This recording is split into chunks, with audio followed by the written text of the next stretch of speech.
Welcome to the bold analysis, ladies and gentlemen.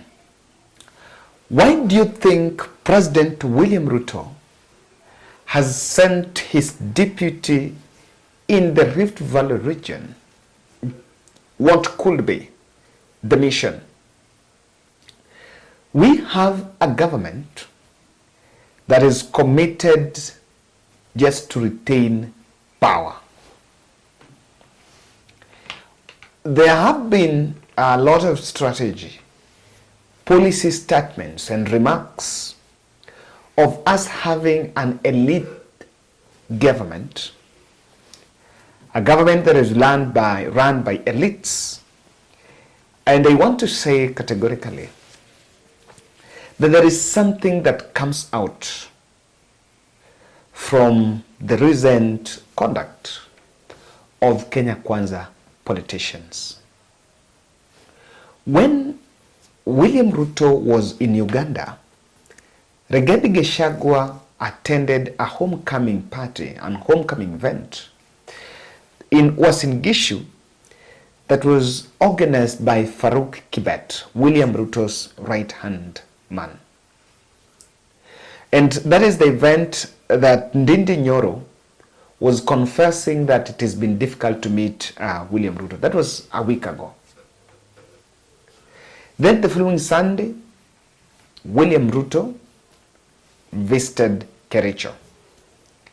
Today, the 19th of October, in the eve of Mashujaa Day, is it Mashujaa or our Heroes Day? Yes.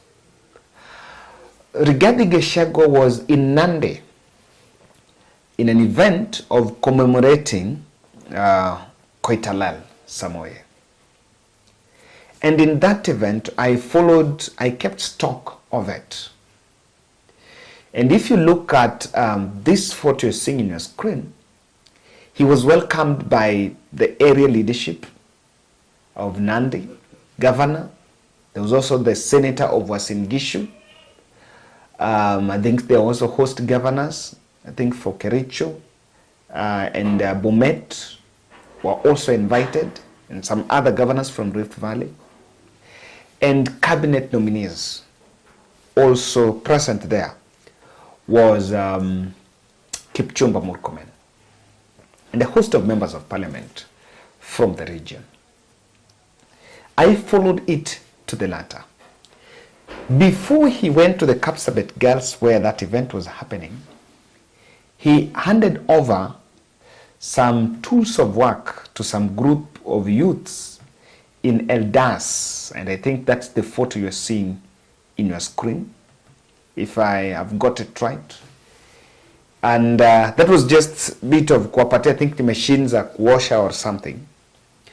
And so when I saw that, I was wondering, I was just asking, I think the place is called Aldai TTI, I think Technical Training Institute, TTI, and it's called Hustlers Tools of Trade, according to a poster that was seen by, poster that was shared by Stephen Sang. Opening of laboratory complex, Kapsabet Girls High School, and all that. So this event was actually attended by Rigathi as the guest of honor, but it was organized by the host governor. This is not the first time that William Ruto is sending his deputy there. Someone is asking, why am I saying sending? By the way, deputy president is a principal assistant of the president. So the president will always assign what he does. Even though the Department of the TTIs is under the office of deputy president. So what exactly do you think is happening? And without much ado, I want to give you time to listen to a bit of a video clip. I just edited this from his speech. I know it's a bit irritating, so you just want to watch it a bit, then we'll come back, we'll try to do some review on it. Wale walienda Azimio, sasa hao watasaidika kweli? Ama unataka tuangalie mambo yao? Tuachane nao kwanza, tutaangalia hao baadaye. Wacha kwanza tuangalie wale wetu, alafu baadaye zile nafasi tabaki tusaidie hii watu ya Azimio. Nyinyi na sisi ni watu moja. Nyinyi watu ya Nandi, Koitalel, Arap Samoe, pale kwetu Dedan Kimathi. Sisi watu ya Nandi na watu ya Nyeri si watu ya kuuziwa uoga. Hata tukiuziwa hatuwezi nunua. Ama nyinyi mnaweza nunua?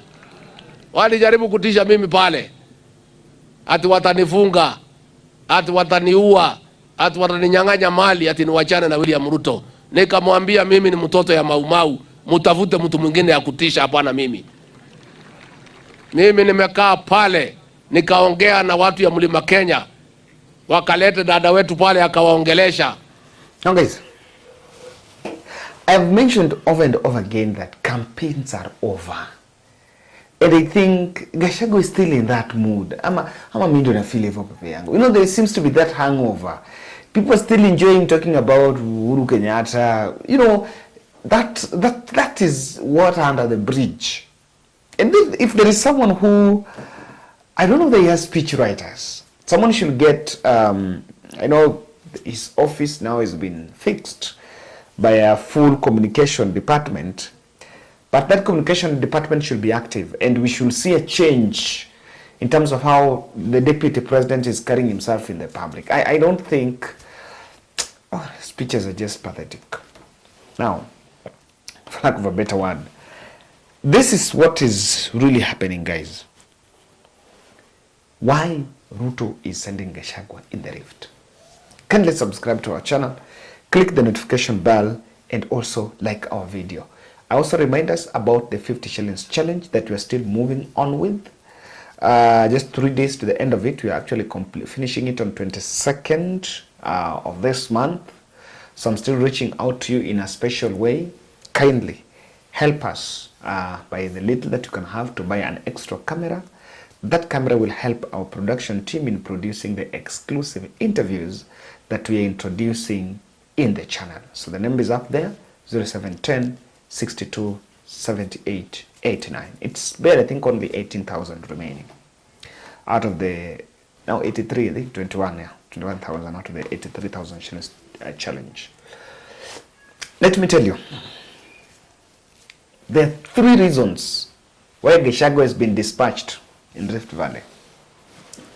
3 main reasons.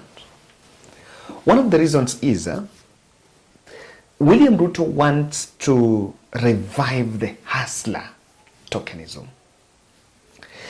If you've been following the politics of this country for some time, you realize that during COVID is when the hustler movement, the hustler donations emerged, where there was a group of bodaboda wanaenda Karen, they've been given, I don't know, a machine, there's mama mboga wa kushona, mepewa sijui nini.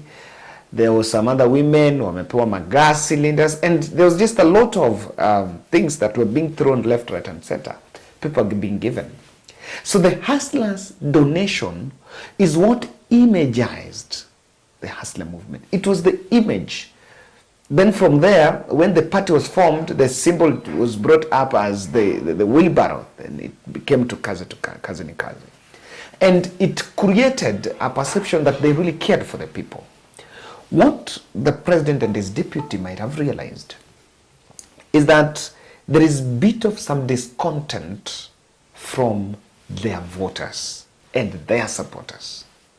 This discontent is in the fact that, very simple reason, that the hustler do not have money in his pocket. They do not have money in his pocket. Now, one of the worst areas that would worry William Ruto is if his own home ground is not supporting him. If his own home ground is slippery. So that is the main reason why Rigathi Gachagua has been dispatched there. It's just going there to manage expectations. And one of the things they've decided to throw to the people is to give people, patia huyu machine ya kushona, patia huyu wheelbarrow. I can tell you, you'll not be shocked. You'll see government, you'll see ministers going to events and giving people wheelbarrows, going to events, giving people mkokotenis, so that they want the image of the hustler to still be alive. I am a proponent of the first strategy that William Ruto was using. The first strategy was giving people the tools of work, giving people the wheelbarrows, the pikipikis. I think that was the asset in it. Then after that it changed to money. Neonan umeleta hustler fund. We are not going to help. They're not going to help because the hustler fund cannot do asset financing. The biggest issue in business, as we talk now, even for startups, is assets. That will borrow. There are many people that want to do things, but they lack the assets. Yes, like now I'm doing fundraise to buy a camera. Those are the assets for any business. So they felt there is a bit of that discomfort from hustlers, especially the loyal hustlers, who majority of them are from the Rift Valley and Central. So that's also one of the reasons. But the main and the third and the main reason is William Ruto and Rigathi Gachagua just want one thing: to maintain power. And the other things that have been said about unity, we are building politics across all tribes and everything, all those are just for public consumption. But what is Rigathi Gachagua's mission is to cement what would be an disillusional. I'm sorry, someone is just trying to call me. Illusional Gema Rift Valley marriage. That's what people would want to hear.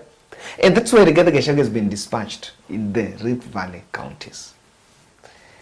If you listen to that speech I've just played, nyinyi watu wa mountain, and it had to be framed as a Kalenjin game thing. I know I've been speaking passionately about that kind of politics. You know, it's not that healthy for this country at this moment. I know an analysis I mentioned that there is a silent violence in the minds of people. Unlike in the previous elections where people would go and Arusha Mawe and you send the police. Now there is a silent, and we needed to have that reconciliation. We needed to have that unity call. But here is a situation now, if you listen to that, you're saying, wale watu wazimia tutawapatia or that. Even if so, there's some things that are unspoken. You rather don't speak about it.